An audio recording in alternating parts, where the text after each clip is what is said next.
बच्चों आज हम सीखेंगे वैदिक विधि से लासा ज्ञात करना। ठीक है, आप सबको लासा निकालना आता है ना? Yes ma'am. तो आज हम सीखेंगे वैदिक विधि से। ये बड़ा आसान है। संख्या 48 और 80 का लासा ज्ञात कीजिए। ठीक है, तो इसके चरण होते हैं। तो पहला चरण है दी गई संख्याओं को भिन्न के रूप में लिखें। भिन्न के रूप में लिखना सबको आता है? तो कैसे लिखेंगे 48 80 को? 48/80। 48/80। तो सबसे पहले हमने क्या करा, इसको हमने भिन्न के रूप में लिख लिया। ठीक है, आप क्या करना, दूसरा चरण है भिन्न का सरलतम रूप ज्ञात करेंगे। भिन्न का सरलतम रूप ज्ञात करने के लिए हम क्या करते हैं, किसी भी एक अंक से ऊपर और नीचे दो तरफ भाग देते हैं, यानी कि अंश और हर में एक साथ भाग देंगे। तो हम क्या करेंगे, सबसे पहले हम क्या करेंगे, इसको लिखेंगे 48/80 और इसको भाग करेंगे। पहले सबसे पहले किससे भाग करेंगे? 2 से। करिए, 2 का पारा पढ़िए।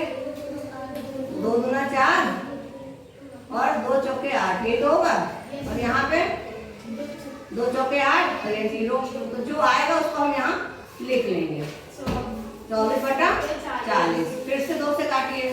2 एकम 2, 2 दूना 4, 2 दूना 4 और 0। फिर यहाँ लिख लेंगे, क्या आएगा मेरे पास बचेगा 12/20। फिर काटिए, 2 से काटिए, कितनी बार में आएगा? तो बोलिए ना, 2 छंग 12 और यहाँ 2 एकम 2 और 0, कितना हो गया 6/10। फिर किससे कटेगा? 2 से। 2 तिया 6 और 2 पंचे 10।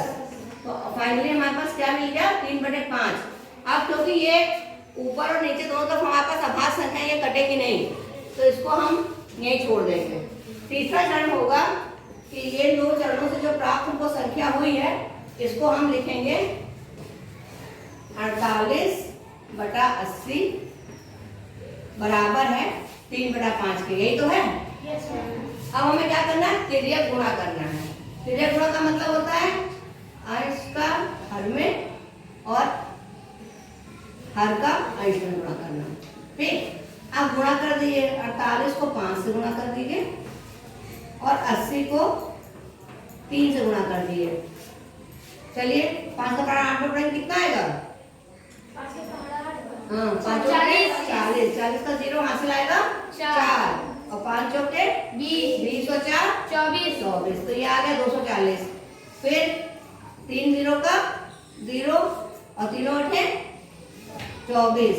तो ये कितना आ गया 240। तो ये भी 240 है, ये भी 240 है, यानी कि लासा क्या हो गया 240 हो गया।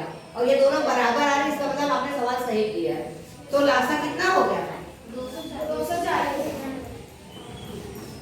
आपको समझ में आ गया? Yes ma'am. ये आसान तरीका है कि नहीं? Yes ma'am. आपने इससे पहले जो लासा निकाला है अभाज्य गुणनखंड विधि से या भाग विधि से, उन सब में ये आसान तरीका लगता है ना? यस